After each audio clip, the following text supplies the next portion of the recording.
அவர்கள் குருட்டு அதிர்ஷ்டம் காரணமாக காங்கிரஸ் ஆதரவோடு முதலமைச்சராக டெல்லியில் ஆகியிருக்கிறார்.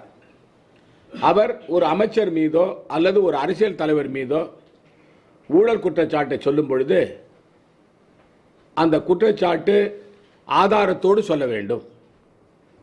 ஒரு மத்திய அமைச்சர்கள் மீது அரசியல் தலைவர் மீது சொல்லும் பொழுது ஆதாரம் இல்லாமல் அவர் கூறியிருப்பது ஏற்றுக்கொள்ள முடியாத ஒன்று.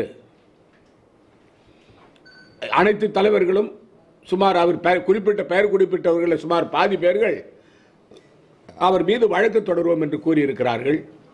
அரவிந்த் கெஜ்ரிவாலுடைய வேலையை, அதாவது ஒரு குற்றச்சாட்டை கூறிவிட்டு அவர்கள் மீது பழியை போட்டுவிட்டு நகர்ந்து விடுகின்ற வேலையைத்தான் அவர் செய்து கொண்டிருக்கிறார். அதற்கு ஆதாரத்தை அவர் கொடுத்ததே கிடையாது. இதுபோல மக்களை திசை திருப்புகின்ற வேலையிலே ஆம் ஆத்மி பார்ட்டி செய்து கொண்டு வருகிறது.